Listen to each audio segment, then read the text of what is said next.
ابھی بھی جو ہمارے شجاع صاحب ہیں نا، یہ صبح آتے ہیں انیق صاحب کے ساتھ، جی جی، چارٹرڈ اکاؤنٹنٹ ہیں لیکن ان کے شاگردوں میں، اور جگہ جگہ قرآن کے حلقے قائم کیے. یہ ان کی ایک بڑی خدمت ہے جی. اور اللہ تعالیٰ ان کی خبر جو ہے اس کو نور سے بھرے رکھے. آمین. اور حقیقت یہ ہے کہ وہ ہمارا بڑا اثاثہ اور سرمایہ تھے، اور ان کی جو تحریک ہے وہ پھیل رہی ہے اور لوگوں میں قرآن فہمی کا ذوق و شوق پیدا کر رہی ہے. بالکل. شام صاحب کچھ سوالات شامل کریں. سب سے پہلے تو ایک پہلے تو یہ دیکھیے، اسامہ عباسی صاحب ہیں کائنات کے ایڈیٹر بہاولپور سے. انہوں نے کوئی بس داد دی ہے، پتہ نہیں کوئی جواب، ابھی کوئی خاص بات نہیں سامنے آئی. بلبن غیاث صاحب ہیں جیلن سے، یہ کہتے ہیں کہ مشرف صاحب اسی عدالت میں، اسی دنیا میں پیش ہو جائیں عدالت میں، وگرنہ ان کو اگلی عدالت میں پیش ہونا پڑے گا. اور جلال خان صاحب کہتے ہیں کہ سی سی ٹی وی کیمرہ جو ہے وہ اگر لگانا چاہتے ہیں نا جناب چیف منسٹر پنجاب، تو ان کو چاہیے کہ پھر چالو بھی رکھے ان کو. بالکل. یہ جہاں سی سی ٹی وی لگ رہے ہیں وہ کیمراز وہ پھر بند بھی ہوتے چلے جاتے ہیں. اور مرتضی نور صاحب نے یہ خبر دی ہے کہ اسلام آباد ہائی کورٹ نے پھر کہا ہے حکومت سے 15 دن کے اندر چیئرمین مقرر کر دو ہائر ایجوکیشن کمیشن کا. اور عدالت کو یہ بتایا گیا، اب دلچسپ بات ہے کہ پہلی کمیٹی نے جو گورنمنٹ نے کمیٹی بنائی تھی میرا خیال حسن اقبال صاحب کی، وہ اس نے جو 3 نام پیش کیے تھے وہ حکومت نے مسترد کر دی، وزیر اعظم نے. اب خواجہ آصف کی قیادت میں ایک اور کمیٹی بنے گی. میں کہتا ہوں یہ تو مجھے سمجھ میں نہیں آ رہا کہ یہ کیا مذاق ہو رہا ہے ہائر ایجوکیشن کمیشن کے ساتھ، اور کس طریقے سے اس کو ڈیل کیا جا رہا ہے. مجھے تو یعنی حقیقت یہ ہے کہ ذکر کرتے ہوئے شرمانے لگے. شام صاحب، ایوب جے طاہر صاحب نے آپ کی خدمت میں ایک سروے بھیجا. ہاں جی. اور اس سروے میں انہوں نے بتایا کہ سب سے مقبول بڑے بھائی میاں نواز شریف صاحب، سب سے مقبول چھوٹے بھائی میاں شہباز شریف صاحب، سب سے مقبول بیٹے حمزہ شہباز صاحب، سب سے مقبول بیٹی مریم صاحب، سب سے مقبول سمدھی اسحاق ڈار صاحب، سب سے مقبول رشتہ دار عابد شیر علی، سب سے مقبول دوست خواجہ آصف، اور سب سے مقبول سروے کرنے والے گیلانی صاحب. اچھی ان کی آپ داد دینی چاہیے، خوب اچھا مصرع کہا ہے انہوں نے. کیا کہنا چاہیے اس کو، کالم لکھا ہے. جی. حسنین صاحب ملتان سے ہمارے ساتھ فون لائن پہ. جی السلام علیکم. جی حسنین صاحب. حسنین صاحب تک. وعلیکم السلام. جی فرمائیے. میں عرض کر رہا ہوں. اچھا جناب، یہ تو آواز ان کی کچھ پتہ نہیں ہے. جی میرا خیال ہے کہ کچھ. شامی صاحب السلام علیکم. وعلیکم السلام جناب، فرمائیے کیا حکم ہے. بس حکم نہیں ہے، یہ درخواست ہے. میری 32 کی پیدائش ہے. سن 32 میں بیمار پڑا ہوں چرپائی پہ. کیا اسم شریف ہے آپ کا؟ حسنین صاحب. میرا جو مسئلہ ہے وہ یہ ہے. نہیں، آپ کا نام کیا ہے؟ اولڈ ایج بینیفٹ کے جو میرے پینشن بڑھی تھی جی وہ نہیں ملی. ٹھیک ہے. Old age benefit, old age والوں نے جو پینشن بڑھائی تھی نہیں ملی ان کو. یہ حسنین صاحب کی طرف توجہ دینی چاہیے. شام صاحب وفاقی حکومت کو بھی، صوبائی حکومت کو بھی، ہمارے بزرگوں کی دعائیں لیں، ان کی خبر گیری کریں. ہمارے ایک پروگرام میں کالر تھے آصف صاحب میاں والی سے، انہوں نے لینڈ ریکارڈ کی جو ذکر کیا تھا تو میاں والی میں جی جو کمپیوٹرائز لینڈ ریکارڈ ہے اور انہیں فرد نہیں ملی، تو اس کے حوالے سے ڈی جی پی آر نے بھی اپنی کلیئرنس جاری کی تھی ہمارے پروگرام میں کے ذریعے. وہ کہنا چاہ رہے ہیں کہ ہم نے ابھی تک وہاں کا لینڈ ریکارڈ ہی کمپیوٹرائز نہیں کیا. کمپیوٹرائز نہیں ہوا، ہو رہا ہے اور چند ہفتے تک وہ اس سے استفادہ کر سکیں گے. بالکل. شامی صاحب یہ ہیں جی شکیل احمد صاحب، انہوں نے ایک بڑا دلچسپ سوال پوچھا ہے اور بہت زیادہ وہ فیس بک پہ چل رہا ہے. وہ کہہ رہے ہیں شامی صاحب ہمیں یہ بتائیں کہ جب آئین اور سٹیٹ میں کانفلکٹ ہو تو پھر ہمیں کسے فیور کرنا چاہیے؟ دیکھیے، آئین اور سٹیٹ میں کانفلکٹ نہیں ہوتا کبھی. ٹھیک.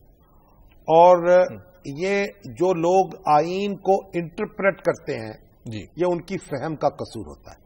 ٹھیک. ایک بات. اور جو لوگ ذاتی مفادات کا تحفظ کرنا چاہتے ہیں، اقتدار کا تحفظ کرنا چاہتے ہیں، ان کی یہ نامعقول منطق ہوتی ہے. جی. آئین جو ہے آپ نے دیکھا، آئین نہ ہونے کی وجہ سے پاکستان کو کتنا نقصان پہنچا. آئین ایک ضروری دستاویز ہے. یہ بالکل ایسی بات ہے جیسے آپ کہیں کہ نکاح نامے کو بچائیں گے، اس کا تحفظ کریں گے، یا شادی کا تحفظ کریں گے. ٹھیک ہے. ٹھیک ہے نا. بالکل. تو شادی جو ہے نکاح نامے سے جڑی ہوئی ہے، اس کا بھی تحفظ کیجیے، اس کا بھی تحفظ کیجیے. آفتاب ریاض صاحب لاہور سے ہمارے ساتھ. جی السلام علیکم آفتاب صاحب. جی السلام علیکم سر. وعلیکم السلام. جی سر، میں شامی صاحب کی خدمت پہلے تو سلامت کرنا چاہتا ہوں. آفتاب ریاض بول رہا ہوں لاہور سے. وعلیکم السلام جناب، فرمائیے. جی سر بس یہ عرض ہے کہ یہ پتہ کرنا ہے کہ یہ پرویز مشرف صاحب کے ساتھ یہ جو کر رہے ہیں کہ یہ دوبارہ کو 12 اکتوبر نیا تو نہیں ہونے جا رہا ہے؟ نہیں آپ پریشان نہ ہو، 12 اکتوبر ہر روز نہیں ہوتا، ہر روز عید نہیں ہوتی اور نہ ہر رات شب برات ہوتی ہے. ٹھیک ہے شامی صاحب، یہ عبد الخالق غلام رسول صاحب ہیں، انہوں نے ہمارے ایک پہلے پروگرام کا حوالہ دیتے ہوئے کہا شامی صاحب آپ نے شریف الدین پیرزادہ صاحب کے بارے میں بہت سی سنگین باتیں بتائی ہیں، یہ بتائیے کہ یہ قصور ان کا تھا یا امریت کا؟ نمبر 2 یہ کہ کیا آج ان سے کوئی پوچھ سکتا ہے کہ انہوں نے یہ سب کچھ کیوں کیا؟ جس کا جی چاہتا ہے پوچھ لیں، تاریخ کے سامنے جواب دے ہیں. اگر آمریت نہ ہوتی جی تو اس طرح کے مشورے کون مانگتا؟ بالکل. اور اگر آمریت ہوتی بھی اور اس طرح کے دماغ نہ ہوتے جی تو وہ راستے کیسے سجاتے؟ یہ ساری چیزیں ایک دوسرے سے جڑی ہوئی ہیں. شامی صاحب، ارشاد احمد صاحب نے بہت دلچسپ سوال کیا. انہوں نے کہا شامی صاحب آپ کی باتوں سے لگ رہا ہے کہ انڈیا میں جو سیاسی لیڈرز کو عروج ملا ہے اس کے لیے ضروری ہے کہ بندے نے زندگی میں بڑا کام کرنا ہو تو وہ شادی نہ کرے. ہاں وہ یہ کہتے ہیں شادی نہ کرے نہیں، اور ادھر ادھر تو معاملہ چلتا رہتا ہے وہاں، لیکن کوئی نوٹس نہیں لیتا. یعنی شادی نہیں ہوتی لیکن کنوارگی بھی نہیں رہتی. ہمارے آج کے پروگرام کا وقت ختم ہو گیا ہے. کل تک کے لیے اپنے ناظرین سے اجازت لیتے ہیں. کل پھر آپ کی خدمت پہ حاضر ہوں گے. اللہ نے کے بعد.